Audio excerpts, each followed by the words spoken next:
कृष्ण नाम रट ली रे मन, कृष्ण नाम रट लीजिए रे मन, कृष्ण नाम रट लीजिए रे मन, कृष्ण नाम रट लीजिए कृष्ण नाम रट लीजिए हो, कृष्ण नाम रट लीजिए हो, कृष्ण नाम भज लीजिए, कृष्ण नाम भज लीजिए रे मन, कृष्ण नाम रट लीजिए रे मन, कृष्ण नाम रट लीजिए।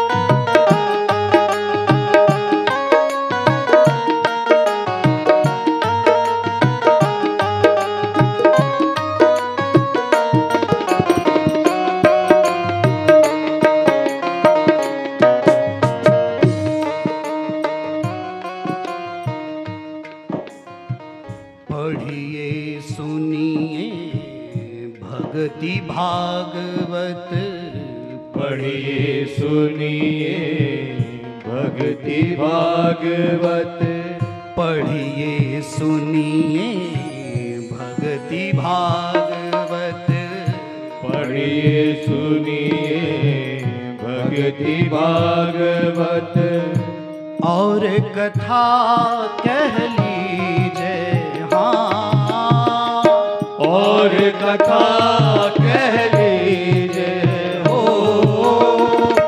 और कथा कह लीजिए हो, और कथा कह लीजिए रे मन, कृष्ण नाम रट लीजिए रे मन, कृष्ण नाम रट लीजिए रे मन, कृष्ण नाम भज लीजिए रे मन, कृष्ण नाम भज लीजिए।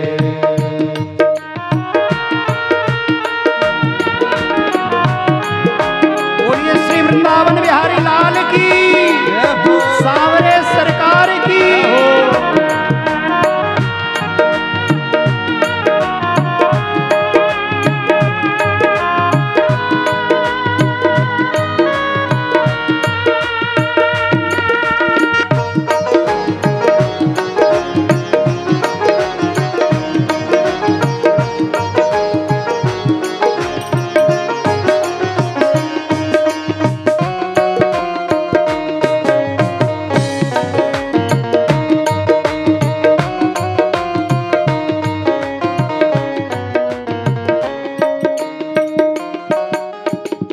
कृष्ण नाम रस बह्यो जात है, कृष्ण नाम रस बह्यो जात है, कृष्ण नाम रस बह्यो जात है, कृष्ण नाम रस बह्यो जात है, त्रिशावंत हुई पीजे हो, त्रिशावंत हुए पीजे हाँ, त्रिशावंत हुई पीजे, त्रिशावंत हुए पीजे रे मन,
कृष्ण नाम बिन जन्म बादी है।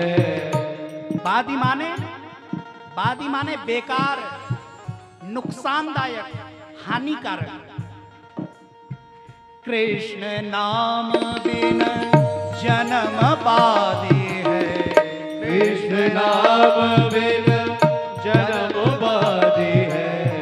बिरथा काहे चीजे हो, बिरथा काहे चीजे हो। बिरथा काहे चीजे, बिरथा काहे चीजे। रे मन कृष्ण नाम रट लीजे। रे मन कृष्ण नाम रट लीजे।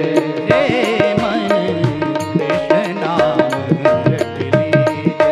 रे मन कृष्ण नाम रट लीजे। गुरु के वचन अटल कर मानो। गुरु के वचन अटल कर मानो। गुरु के वचन अटल कर मानो। गुरु के वचन अटल कर मानो। संत समागम की जय हो। संत समागम की जय हो। संत समागम की जय हो। संत समागम की जय। रे मन कृष्ण नाम रट लीजे। रे मन कृष्ण नाम रट लीजे। रे मन कृष्ण नाम रट लीजे। रे मन कृष्ण नाम रट लीजे। कृष्ण नाम रट लीजे हो। कृष्ण नाम रट लीजे हो। कृष्ण नाम भज लीजे। ओ कृष्ण नाम भज लीजे। एक बार सब थोड़ा थोड़ा हाथ उठाइए, आगे से पीछे तक सब, और मिलकर कहिए भाव और प्रेम के साथ। रे मन कृष्ण नाम रट लीजे। रे मन कृष्ण नाम रट लीजे। रे मन कृष्ण नाम रट लीजे। रे मन कृष्ण नाम रट लीजे। कृष्ण नाम रट लीजे। रे मन कृष्ण नाम रट लीजे। रे मन कृष्ण नाम रट लीजे। कृष्ण नाम रट लीजे। कृष्ण नाम रट लीजे।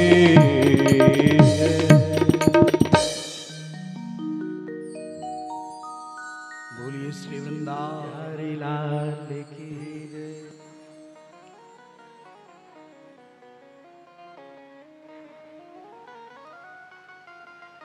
नित्य निरंतर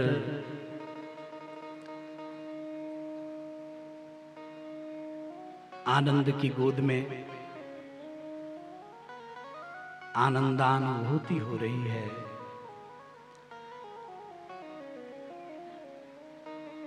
बहुत सुंदर सी कथा है। हिरण्यकश्यपु का तप पूरा हुआ है। ब्रह्मा जी प्रसन्न हुए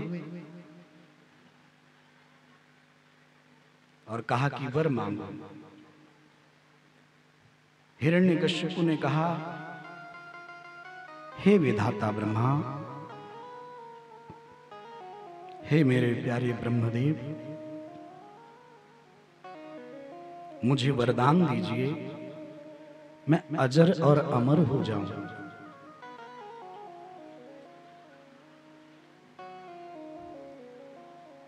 ब्रह्मा जी ने कहा कि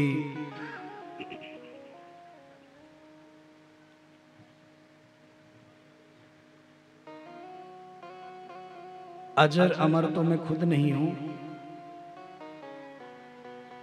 इसके अतिरिक्त अगर तुम कुछ और चाहो तो मैं तुम्हें वरदान में दे सकता हूं। हिरण्यकशिपु ने वरों की लड़ियां लगा दी, बहुत वर मांगे हैं और ऐसे ऐसे वर मांगे हैं, मृत्यु जिन जिन द्वारों से आती है उन उन द्वारों के कपाट बंद कर दिए हों मानो। हिरण्यकशिपु ने वर मांगकर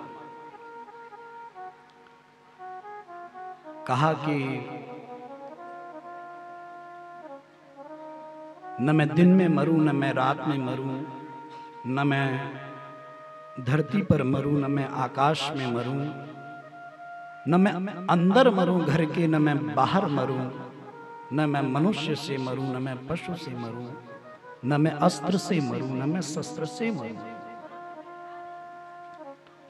ब्रह्मा जी ने सबके लिए कहा तथास्तु, ऐसा ही हो भाई। ब्रह्मा जी ने कहा यद्यपि इतने वर मैं देता नहीं, पर तुम्हारी तपस्या बहुत भारी है, तपस्या बहुत दिव्य, कठिनतम तप किया है तुमने। सभी वर देकर ब्रह्मा जी आए हैं और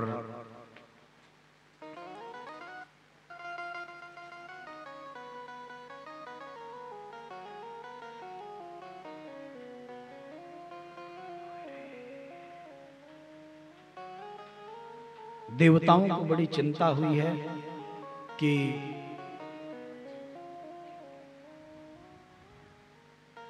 आपने, वो पहले ही हमें इतना कष्ट देता था, अब तो आपने ऐसे ऐसे वर दे दिए हैं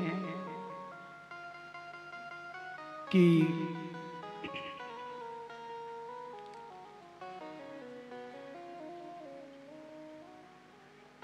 अब तो और उत्पात मचाएगा, अब तो और दुख देगा, अब और कष्ट देगा। और भैया बहुत नाको चना चबवाया है, बहुत दुख दिया। एक दिन हिरण्यकशिपु को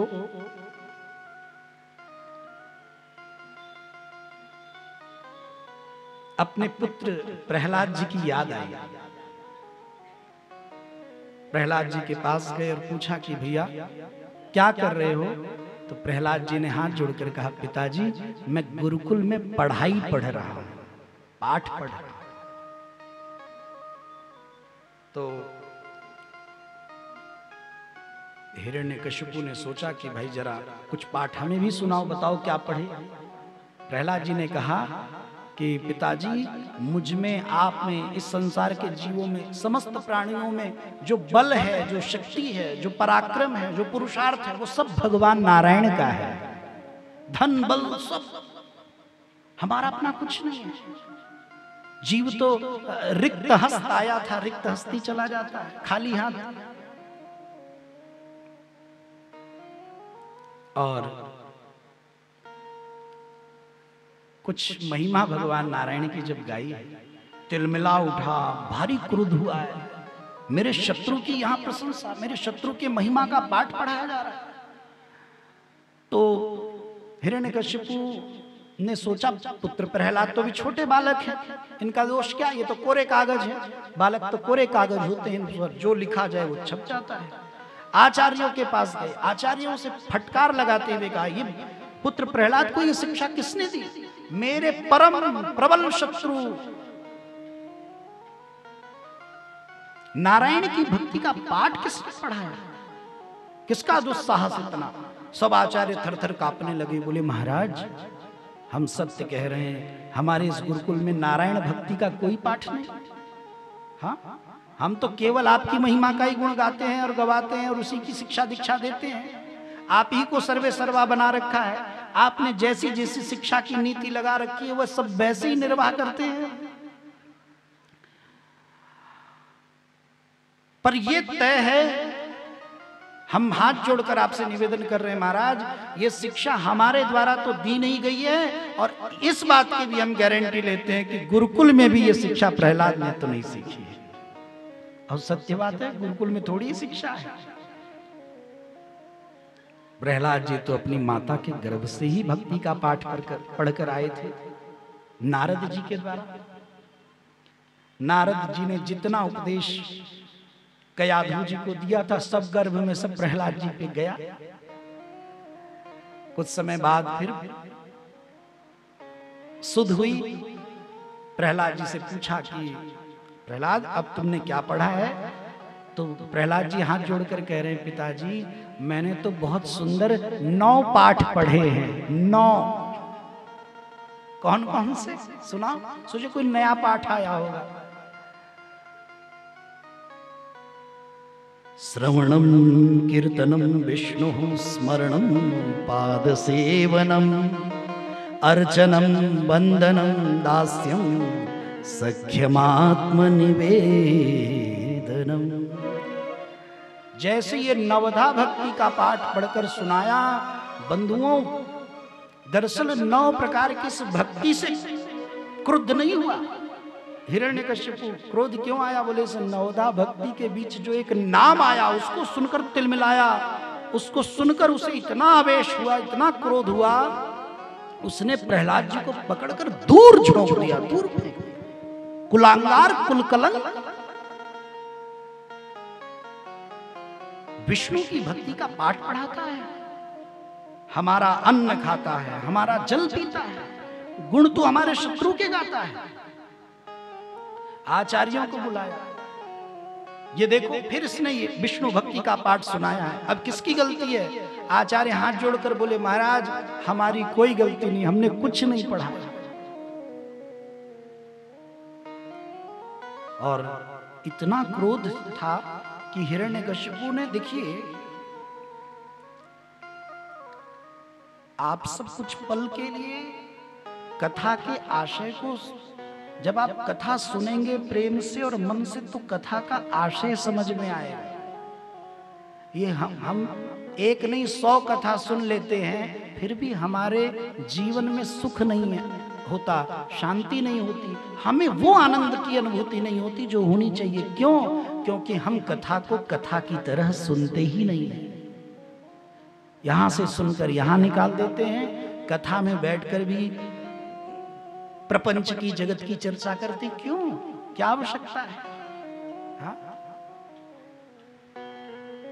हमारी सबसे बड़ी कमी क्या है?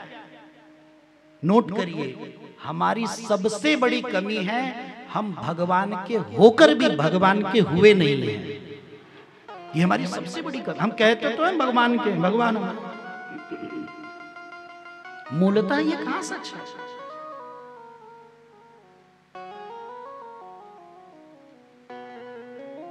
एक दुकानदार 2 शेर बेच रहा था, दोनों एक ही धातु के थे, एक ही रंग, एक ही रूप, एक ही हर चीज, हाव भाव रंग रूप सब कुछ सेम था, बस उन दोनों की कीमत अलग अलग थी।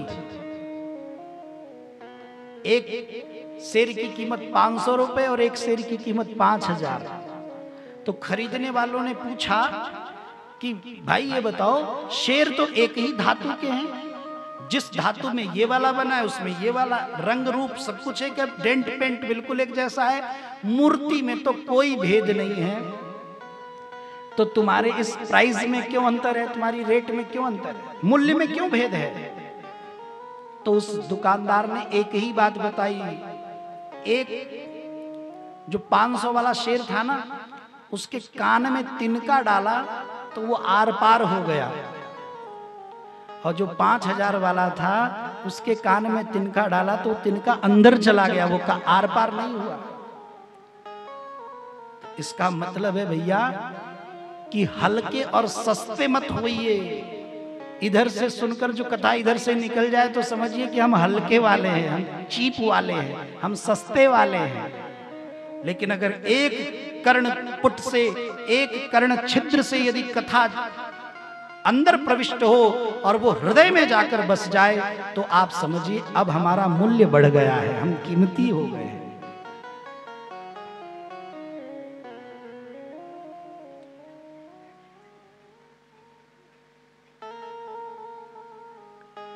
इस कथा के आशय को समझिए कि हिरण्यकशिपु ने प्रहलाद जी को तरह तरह से मारने का प्रयास किया।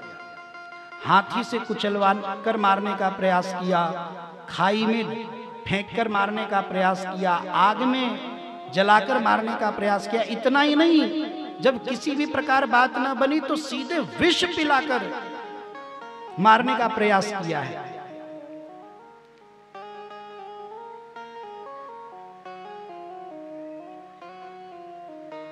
किसी भी प्रकार प्रहलाद जी जब मारे नहीं गए। कैसे मारे जाते भैया?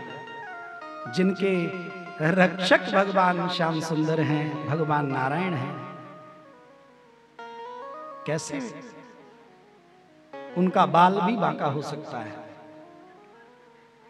और बस आप सब ये समझिए कि तिल मिलाकर खींचकर सबसे अंतिम में हिरण्यकशिपु ने प्रहलाद जी से पूछा, रे प्रहलाद, तू किसके बल पर इतना उछलता है? तुझे किसका मान है? बता, तेरा वो ईश्वर, तेरा परमात्मा, वो तेरा नारायण कहां रहता है? मुझे बता तो सही। प्रहलाद जी बोले, मेरे जो भगवान है, मेरे जो परमात्मा है, सब जगह रहते हैं, सब जगह। तो हिरण्यकशिपु कहता है, जब सब जगह रहते हैं तो इस खंबे में भी होंगे?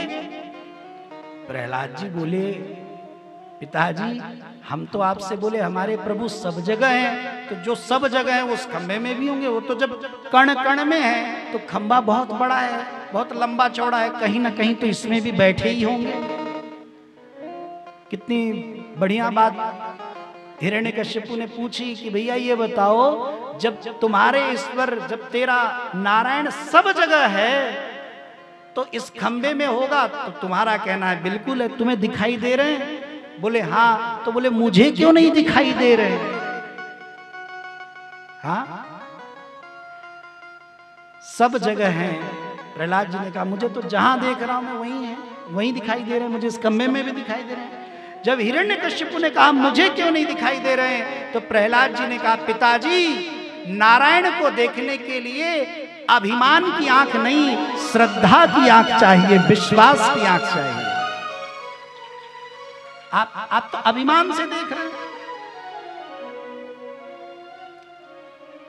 अभिमानी व्यक्ति की एक सबसे बड़ी खासियत होती है, हाँ, जिनमें सबसे ज्यादा गर्व, अभिमान होता है, उनको खुद को छोड़कर बाकी कुछ दिखाई नहीं देता।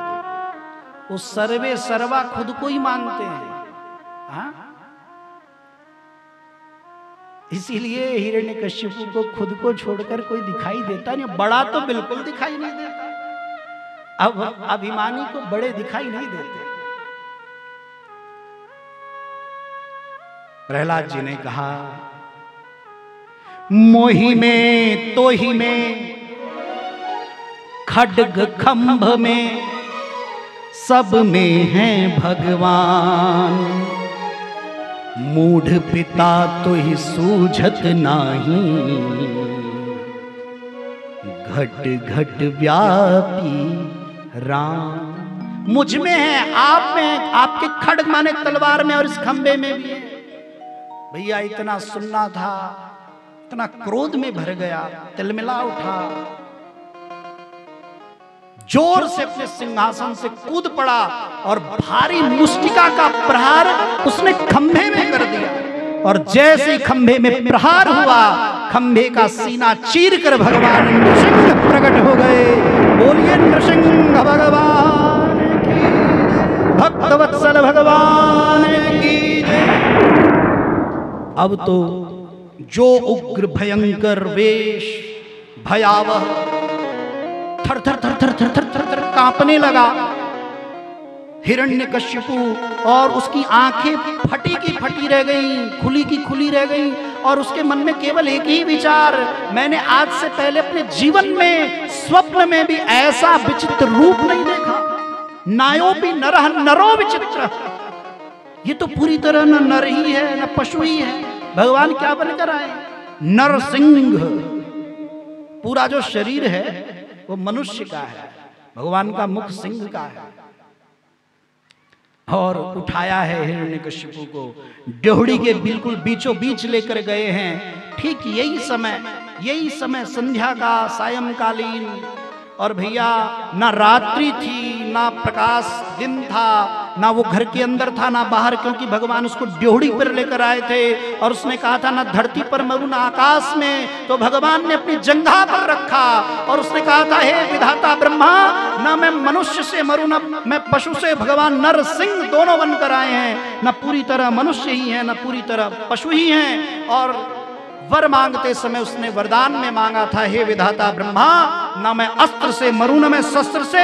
तो भगवान नृसिंह ने कहा देख, ना मेरे पास कोई अस्त्र है ना शस्त्र है, नखाग्र जो नाक नख हैं उनके अग्र भाग से ही मैं तेरा संहार करूंगा, उद्धार करूंगा। और जैसे गरुड़ सर्प को चीर कर दो भाग कर धरती पर पटक देते हैं, ऐसे ही भगवान नृसिंह ने हिरण्यकश्यपु को अपने नखों से उसकी छाती विदीर्ण कर दी और दो भाग कर धरती पर उठाकर पटक दिया। बोलिए भक्तवत्सल भगवान की जय, नृसिंह भगवान की जय। सब भयभीत है, सब बिल्कुल डरे हुए हैं, सबका मन बिल्कुल शांत नहीं है, बेचैन है कि ये रूप ऐसे भगवान ऐसे भी हो सकते हैं।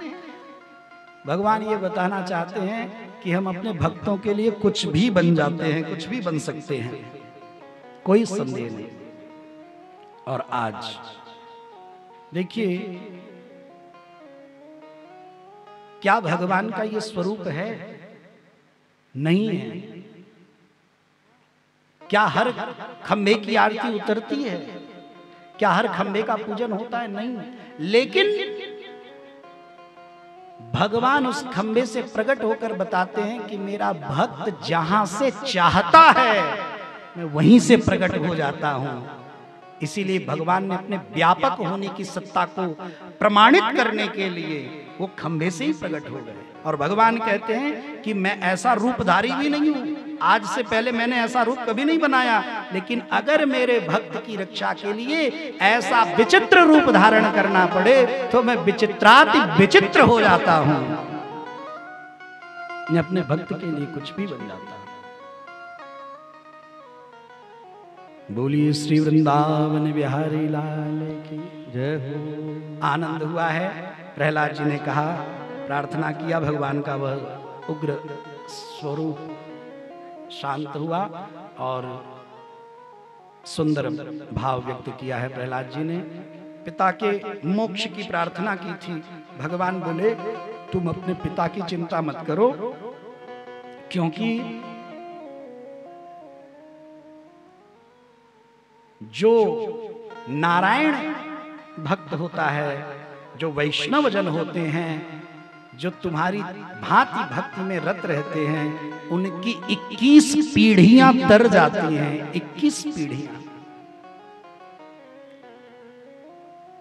प्रहलाद जी से वर मांगने को कहा तो प्रहलाद जी बोले मुझे कुछ नहीं चाहिए, आप मिले तो सब कुछ मिल गया।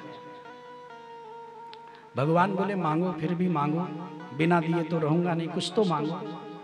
तो ऐसे 2-4 बार प्रहलाद जी ने मना किया, पर भगवान ने 2-4 बार मना करने पर भी ये कहा कि मांगो।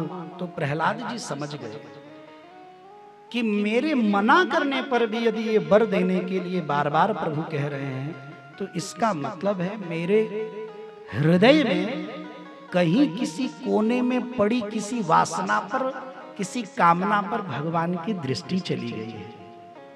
तो प्रहलाद जी हाथ जोड़कर कहते हैं, प्रभु मेरे हृदय की जिस भाग में, जिस कोने में कोई भी पड़ी, अब की हो या पुरानी, कोई वासना हो, कोई कामना हो, कोई इच्छा हो, तो आप यही वर दीजिए कि वो नष्ट हो जाए। मुझे कुछ भी नहीं चाहिए, मुझे कुछ भी नहीं चाहिए। आप मिल गए तो फिर अब किस बात की कमी है? आप मिल गए तो सब कुछ मिल गया। बोलिए प्रहलाद जी महाराज की जय। और गजग्राह का सुंदर दिव्य प्रसंग सुनाते हैं। आप सब जानते हैं कथा, तो आशय सुनिए। जब हथिनियों के साथ गजराज मस्त वन में घूम रहा था, तो अचानक से जल क्रीड़ा करने के लिए वो सरोवर में उतर गया, तालाब में उतर गया। और भैया इधर सारे उसके इष्ट मित्र जो थे, बंधु बांधव थे, वो भी उतरने के लिए तैयार हो ही रहे थे कि इतने में एक ग्राह ने, एक मगरमच्छ ने गज का, हाथी का पैर पकड़ लिया। अब वो जल के अंदर खींचे, ग्राह बाहर आने की, गज बाहर आने की चेष्टा करे, ग्राह पकड़कर अंदर खींचे। गज ने सबको पुकारा, अरे भाई खड़े होकर क्या मुंह देख रहे हो, आओ मेरी सहायता करो। सहायता सब करना चाह रहे हैं, पर कोई कर नहीं पा रहा। क्यों जानते हैं क्यों? क्योंकि सबके मन में एक ही भय है, कहीं गलती से अगर इस मगरमच्छ ने इस गज का पैर छोड़कर हमारा पकड़ लिया तो कौन, क्या होगा? हाँ, जो विपत्ति अभी इस पर है, अगर हम इसे बचाने गए और वही विपत्ति हम पर आ गई तो? संसार के जीवों की यही दशा है। संसार वाले कहते तुम दुखी हो तो हमको दर्द है, पर हम तुम्हारा दुख दूर नहीं कर सकते कि तुम्हारा दुख हम ले ले। सब दूर से ही तमाशा देखते रहे, कोई पास नहीं गया। अंतिम में गज को ध्यान हुआ कि इस वन में जब हम भ्रमण किया करते हैं तो बहुत सारे भगवा वस्त्र धारण करने वाले महात्मा आसमान की ओर देखकर प्रभु का नाम पुकारते हैं। गज ने भी अंतिम में गोविंद पुकारा। जब लग गज अपनो बल बरत्यो, नेक सरो नहीं काम, निर्बल है बल राम पुकार्यो, आए आधे नाम।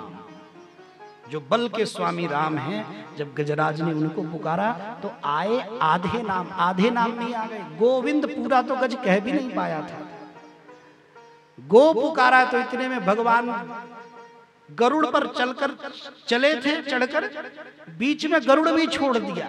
सोचे लेट हो जाएंगे, पैदल ही भागे, दौड़ पड़े। गरुड़ छोड़ पगधाराएं, हाँ? गज की टेर सुनी रघुनंदन, गरुण छोड़ पगधाराया। चक्र सुदर्शन से ग्राह का सर काट दिया, गज को बंधन से, उस विपदा से मुक्त किया। इसका केवल एक ही निष्कर्ष है, इस पूरे संसार में यदि हमें दुख रूपी काल रूपी ग्राह से, मगरमच्छ से कोई भी बचा सकता है तो वो केवल परमात्मा है, केवल ईश्वर है। भगवान को छोड़कर हमें कोई हमारी रक्षा नहीं कर सकता। इसके बाद समुद्र मंथन की सुंदर सी कथा गाई है। देवता और दैत्य ने मिलकर समुद्र मंथन किया है। सबसे पहले विष निकला। विष लेकर देवता और दैत्य चले गए शंकर जी के पास। शंकर भगवान ने कहा आप थोड़ा आनंद देखिए, भगवान भी टटोलते हैं ना। भगवान बोले ये विष निकला तब तो लेकर चले आए, तुम लोग समुद्र मंथन कर क्यों रहे हो? बोले इसलिए कर रहे हैं कि प्रभु अमृत निकलता। तो भगवान बोले अगर अमृत निकलता तो क्या हमारे पास लेकर आते? विष तो लेकर चले आए। लेकिन अमृत नाम परमात्मा का भी है। शंकर भगवान ने जब देखा कि भगवान को प्राप्त करने के लिए परिश्रम कर रहे हैं, तो भगवान शंकर ने विष का पान किया है और कंठ में रोका। भक्तों ने उनको नीलकंठ नाम दिया। बोलिए नीलकंठ भगवान की। और इस तरह कामधेनु निकली है, ऋषियों को दे दी गई। फिर कल्पवृक्ष इत्यादि स्वर्ग की शोभा बढ़ाने वाले हुए। उच्च श्रवा नाम का घोड़ा दैत्यों ने लिया, ऐरावत नाम का हाथी,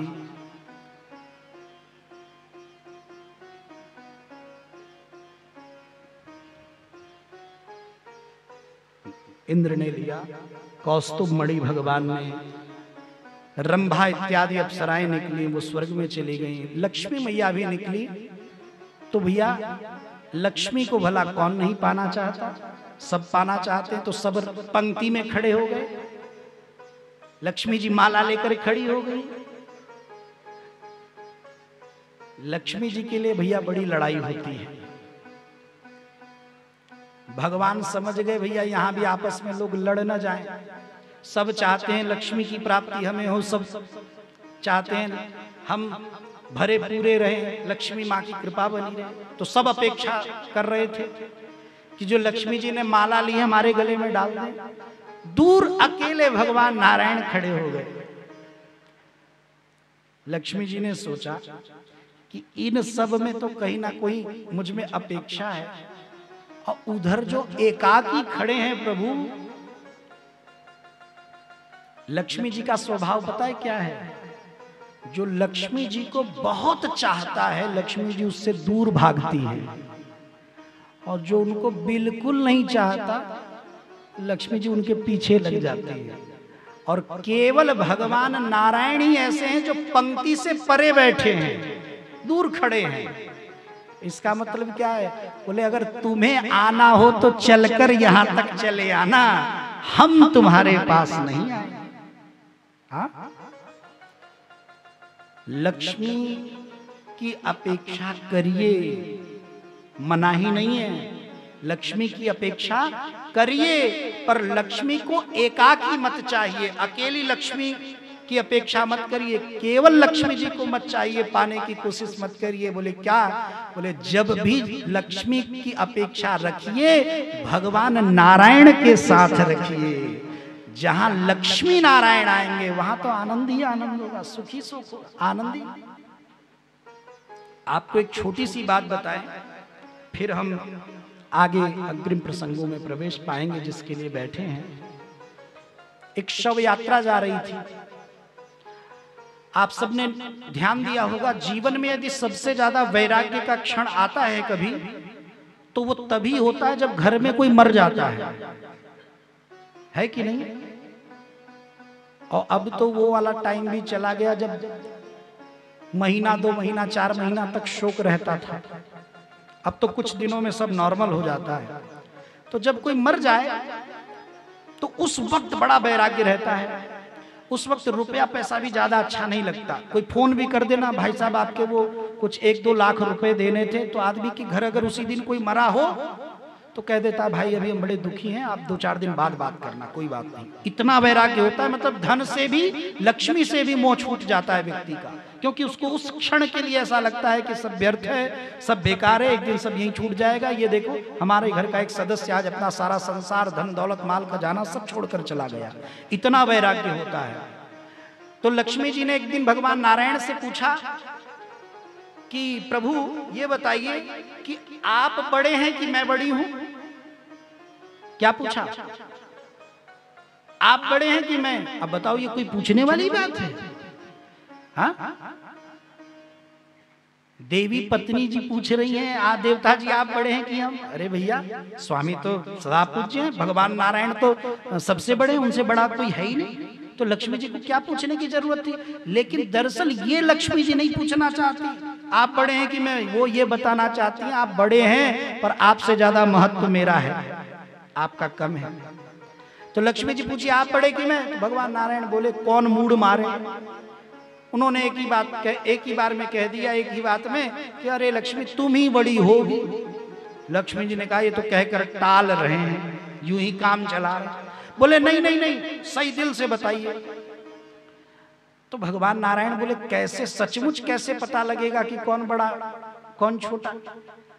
तो लक्ष्मी जी बोली चलिए परीक्षा ले लेते हैं। भगवान बोले चलो भाई ले लो, तुम्हें ही लेना है, तुम्हें ही पता करना है, तुम ही लो परीक्षा। तो लक्ष्मी जी ने कहा, देखिए प्रभु, वैसे तो सब आपका भजन करते हैं, सब आपकी कथा सुनते हैं, सब आपका नाम लेते हैं, पर सबसे ज्यादा वैराग्य तब होता है किसी के मन में, त्याग की भावना तब होती है जब उसके घर में कोई मर जाए।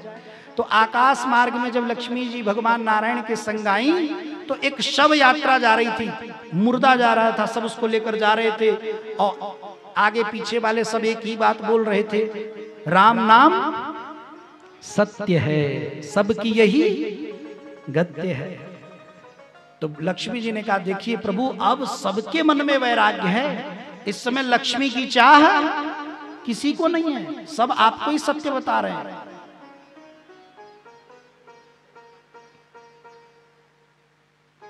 लक्ष्मी जी ने क्या किया, उस मुर्दे के ऊपर धन बरसाया। क्या किया? सोना चांदी बरसा दिया लक्ष्मी जी। अब जैसी सोना चांदी बरसा तो जो शव था, जो मुर्दा था, उसमें वेट बढ़ गया, भार बढ़ा अर्थी का। तो चार लोग जो कंधे पर लेकर चल रहे थे बोले, भाई मुर्दा बड़ा भारी हो गया। अब पीछे वाले तो सारा नजारा देख रहे थे कि सोना चांदी बरस रहा है, तो पीछे वाले राम नाम सत्य करना भूल गए, बोले अरे रुको रुको, नीचे रखो नीचे रखो।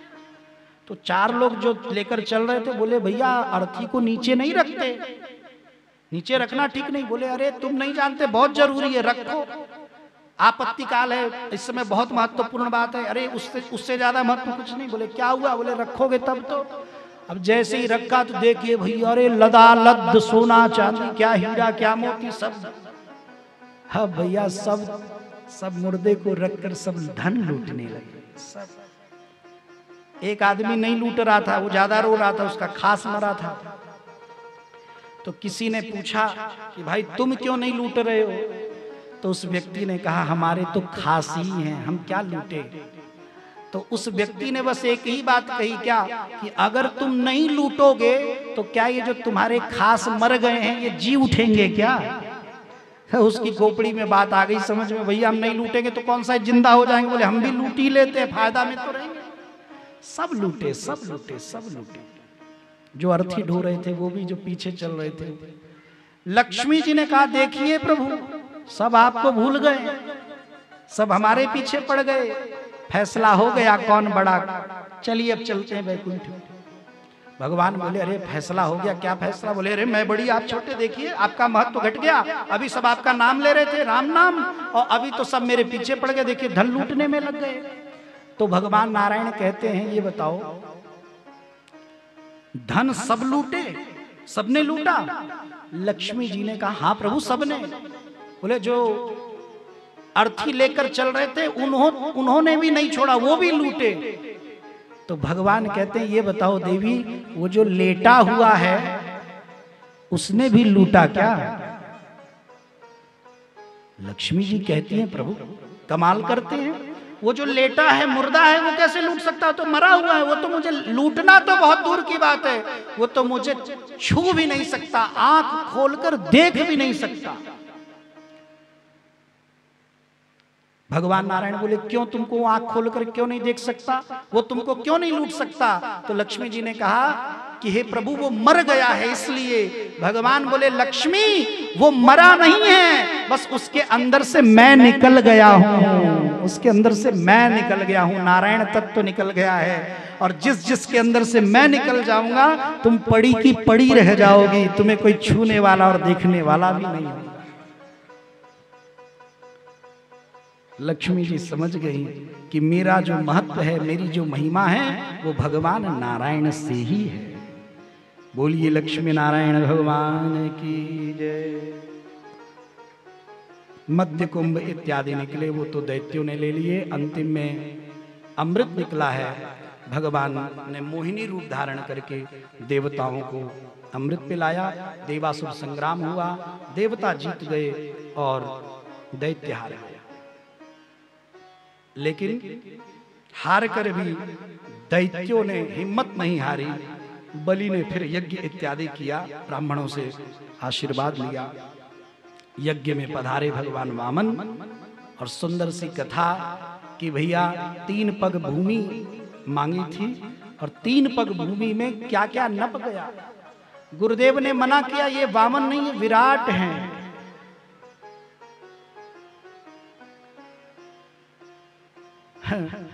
राजा बलि कहते हैं गुरुदेव, अगर ये सचमुच विराट हैं तो पात्रम किमस्मात् परम, इनसे सुंदर पात्र हमें मिलेगा कहाँ।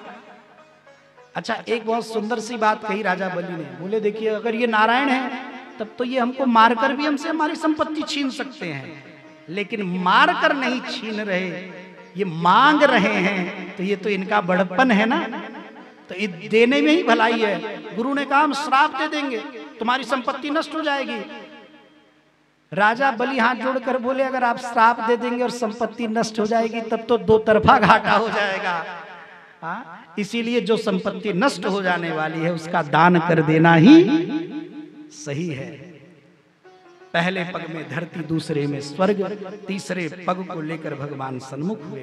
बलि ने हाथ जोड़कर कहा, प्रभु संपत्ति और संपत्ति के स्वामी में अंतर होता है, ये दोनों अलग अलग चीजें हैं। संपत्ति अलग है और संपत्ति का स्वामी अलग है। तो अभी तक मेरी संपत्ति गई है, अभी मैं बचा हूं, इसीलिए आप अपना ये तीसरा पग मेरे शीश पर रखिए। पदम तृतीयम कुरु शीर्ष्णि में निजम, अपना ये तीसरा पग मेरे शीश पर बधराइए। देखिए, कथा तो आप सब जानते हैं, इस कथा के आशय को सुनिए। भगवान ने राजा बलि से दो चीजें ली। क्या क्या? एक राजा बलि की संपत्ति और दूसरी खुद राजा बलि को। इसका मतलब क्या हुआ? अगर देवताओं को क्या चाहिए था, उनका घर स्वर्ग ही तो चाहिए था, तो स्वर्ग तो वामन भगवान ने पहले ही नाप लिया था। अगर स्वर्ग देना होता तो पहले ही दे के छुट्टी ना कर देते। ये तीसरा पग बचाकर क्यों रखे थे? तीसरा पग बचाकर इसलिए रखा था कि राजा बलि को बाद में बता सकें कि बलि, अगर मैं नारायण हूं, अगर मुझे केवल तुम्हारी संपत्ति चाहिए होती तो वो तो दो पग में मैंने वैसे ही ले ली थी, मुझे तीसरे पग की जरूरत नहीं पड़ती। लेकिन सत्य में तो तुम्हें ये बताना था कि तुम्हारी संपत्ति को लेना तो एक बहाना था, सचमुच तीसरे पग में तो मुझे तुम्हें स्वीकार करना था, तुम्हें लेना था, तुम्हें लेना था। तो इसका मतलब क्या हुआ? भगवान भक्त से संपत्ति लेकर संतुष्ट नहीं होते। भगवान जब भी संतुष्ट होते हैं, भक्त को लेकर संतुष्ट होते हैं, भक्त को पाकर संतुष्ट होते हैं।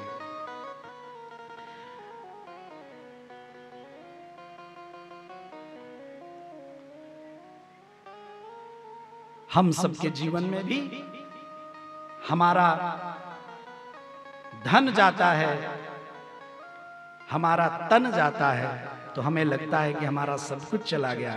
भगवान कहते हैं, मुझे सर्वाधिक आवश्यकता यदि है तो तुम्हारे मन की है। तो वो जो तीन पग हैं वो क्या हैं? वो धन है, तन है और मन है।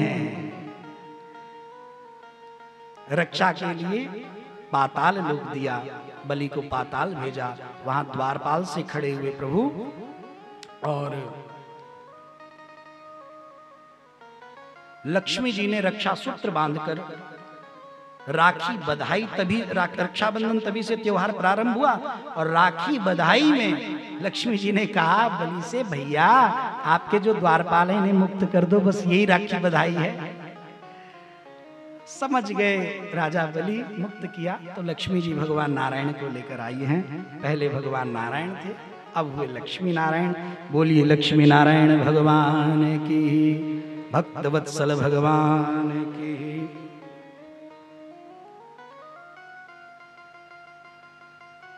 उत्तर उत्तर भगवान श्री सुखदेव प्रभु कथा का गुणगान कर रहे हैं। आप सब एक भजन भाव का आनंद लीजिए और उसके बाद हम लोग शीघ्र भगवान का दर्शन करेंगे, राम जी के चरणों में प्रणाम करेंगे और उसके बाद कुछ ही पल बाद हम सब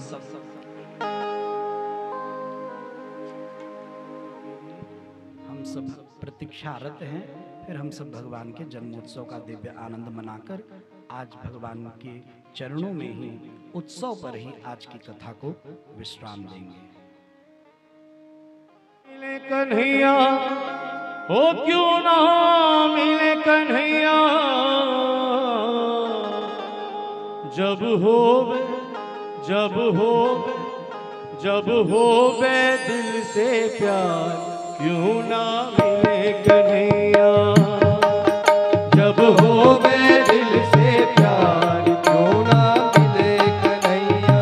ओ जब होवे दिल से प्यार, क्यों ना मिले कन्हैया, जब होवे दिल से प्यार, क्यों ना मिले कन्हैया।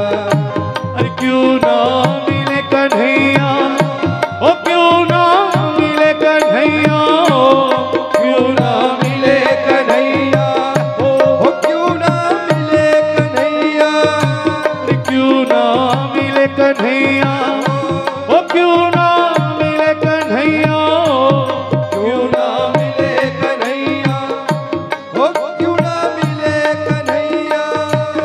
अरे जब हो, हाँ जब होवे दिल से प्यार, क्यों ना मिले कन्हैया, जब होवे दिल से प्यार, क्यों ना मिले कन्हैया। ओ जब जुड़े तार से तार, क्यों ना मिले कन्हैया, जब जुड़े तार से तार, क्यों ना मिले। जय हो।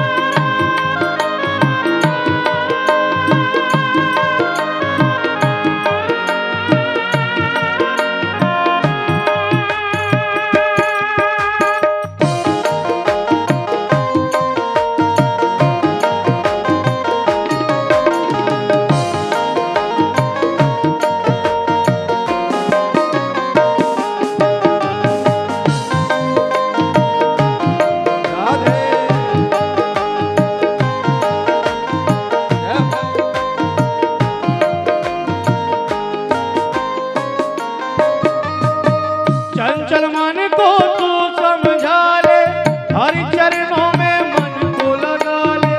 चंचल मन को तू समझा ले, तू मन को लगा ले। चंचल मन को तू समझा ले, हरि चरणों में मन को लगा ले। चंचल मन को तू समझा ले, हरि चरणों में मन को लगा ले। अरे मन से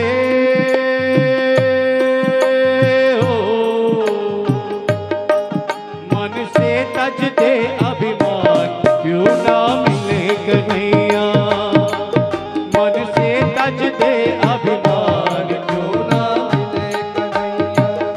अरे क्यों ना मिले कन्हैया, ओ क्यों ना मिले कन्हैया, क्यों ना मिले कन्हैया, ओ क्यों ना मिले कन्हैया। अरे क्यों ना मिले कन्हैया, ओ क्यों ना मिले कन्हैया, क्यों ना मिले कन्हैया, ओ क्यों ना मिले कन्हैया। जब होवे दिल से प्यार, क्यों ना मिले कन्हैया, जब होवे दिल से प्यार, क्यों ना मिले कन्हैया।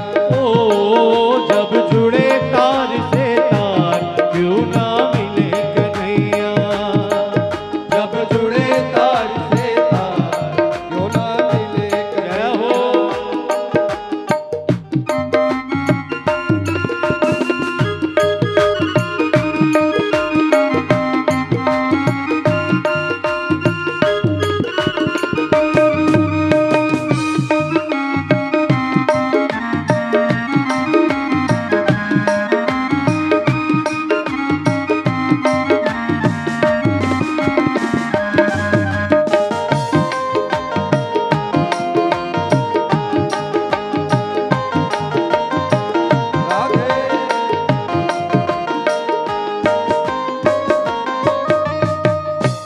भटक रहा दिन राती, श्याम सुंदर बन जाए साथी। क्यों तू भटक रहा दिन राती, श्याम सुंदर बन जाए साथी। क्यों तू भटक रहा दिन राती, श्याम सुंदर बन जाए साथी। क्यों तू भटक रहा दिन राती, श्याम सुंदर बन जाए साथी। तू शरण में आ एक बार, क्यों ना मिले कन्हैया। तू शरण में आ एक बार, क्यों ना मिले कन्हैया। ओ तू शरण में आ एक बार, क्यों ना मिले कन्हैया। तू शरण में आ एक बार, क्यों ना मिले कन्हैया। ओ क्यों ना मिले कन्हैया, ओ क्यों ना मिले कन्हैया, क्यों ना मिले कन्हैया। ओ क्यों ना मिले कन्हैया, अरे क्यों ना मिले कन्हैया। ओ क्यों ना मिले कन्हैया, क्यों ना मिले कन्हैया, क्यों ना मिले कन्हैया। जब हो गए दिल से प्यार, क्यों ना मिले कन्हैया। जब हो गए दिल से प्यार, क्यों ना मिले कन्हैया। ओ जब जुड़े तार से तार, क्यों ना मिले कन्हैया। जब जुड़े तार से तार, क्यों ना मिले कन्हैया। क्यों ना मिले कन्हैया, क्यों ना मिले कन्हैया।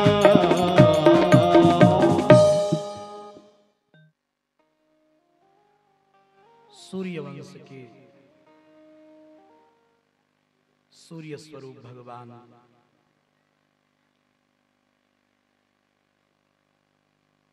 राम कथा की ओर ले चल रहे हैं। भगवान राम जी के चरणों में भी प्रणाम करना है। दिलीप, अंशुमान, भागीरथ इत्यादि सबने यही अपना यश बढ़ाया है। और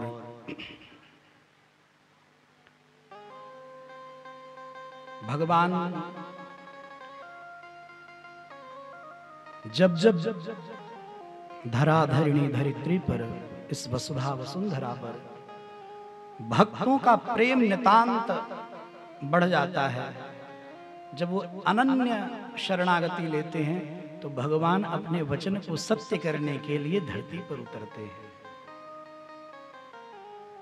और सूर्यवंश में भी रघुकुल में रघु अज महाराज, उसके बाद हुए दशरथ, और दशरथ जी के यहाँ प्रभु अपने दिव्य सब प्रकार के आनंदों के साथ प्रकट हुए हैं। भगवान कृष्ण के जन्मोत्सव से पूर्व भागवत भगवान की कथा में भगवान राम जी के जन्म की कथा है, राम जी की कथा है। क्यों? क्योंकि भगवान राम है मर्यादा स्वरूप और भगवान कृष्ण है लीला स्वरूप। ये है मर्यादा पुरुषोत्तम और भगवान हमारे ठाकुर जी हैं लीला पुरुषोत्तम। वैसे तो दोनों में तत्वतः कोई अंतर नहीं है, लेकिन किसी भक्त ने पूछा कुछ तो अंतर होगा, तो अंतर के नाम पर केवल इतना ही अंतर बताया कि राम कृष्ण दो एक हैं, अंतर नहीं निमेष, उनके नयन गंभीर हैं, इनके चपल विशेष।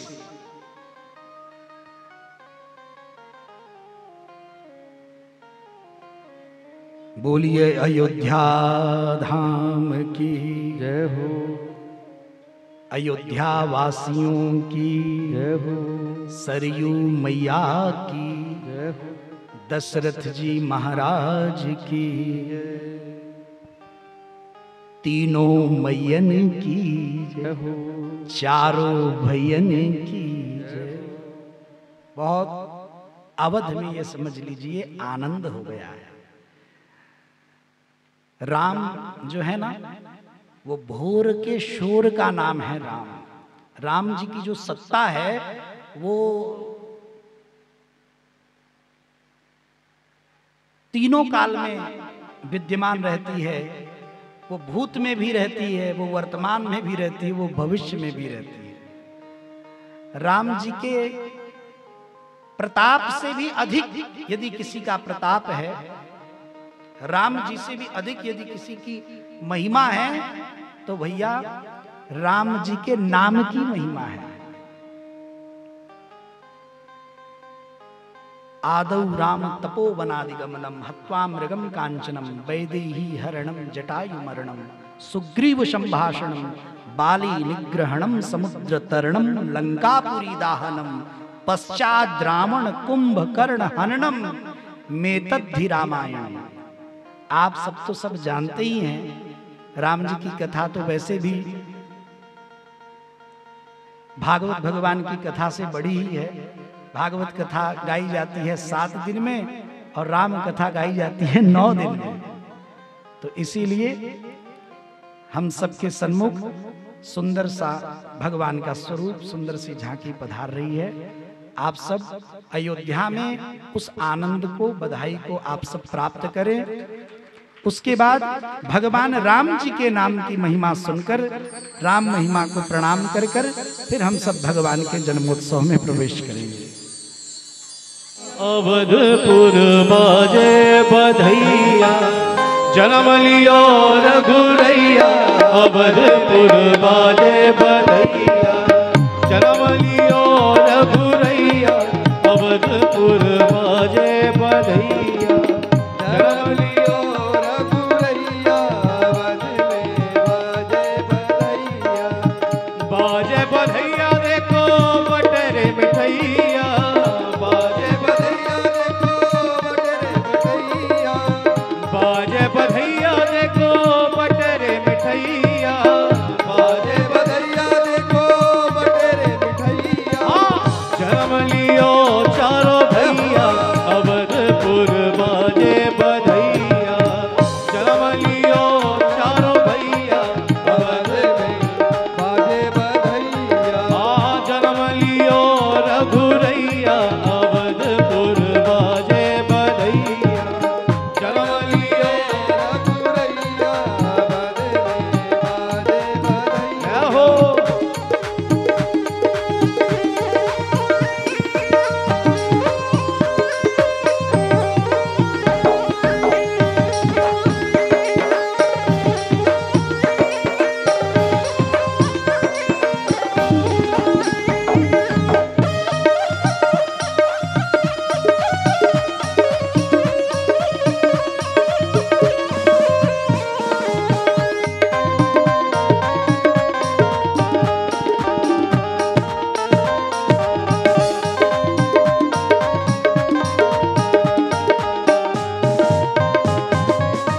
धन्य अवधपुर धन्य राजा दशरथ। धन्य अवधपुर धन्य राजा दशरथ।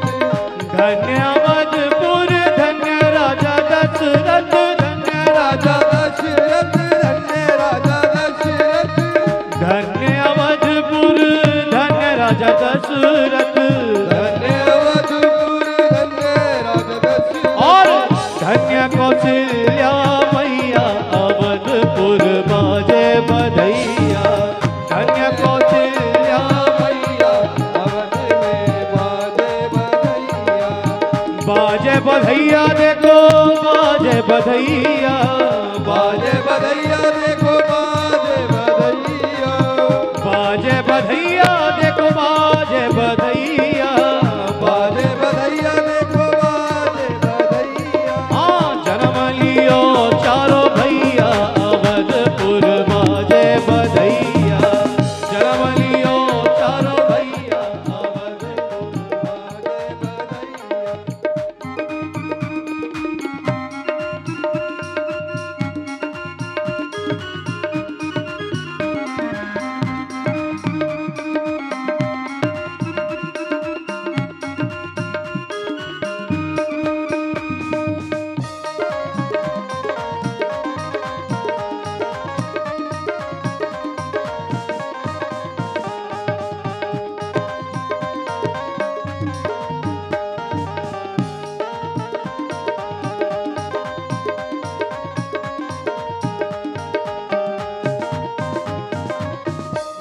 कहीं दुंदुभी चौदिस बाजे, कहीं कहीं दुंदुभी चौदिस बाजे, कहीं कहीं दुंदुभी चौदिस बाजे, हाँ चौदिस बाजे, हाँ चौदिस बाजे, कहीं कहीं दुंदुभी चौदिस बाजे, कहीं कहीं दुंदुभी चौदिस बाजे।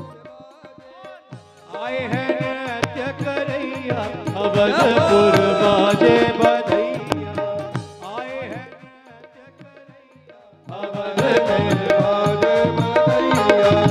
बाजे बधैया देखो बटेरे मितैया, बाजे बधैया देखो बटेरे मितैया, बाजे बधैया देखो बटेरे मितैया, देखो बटेरे मितैया, देखो बटेरे मितैया, बाजे बधैया देखो बटेरे मितैया।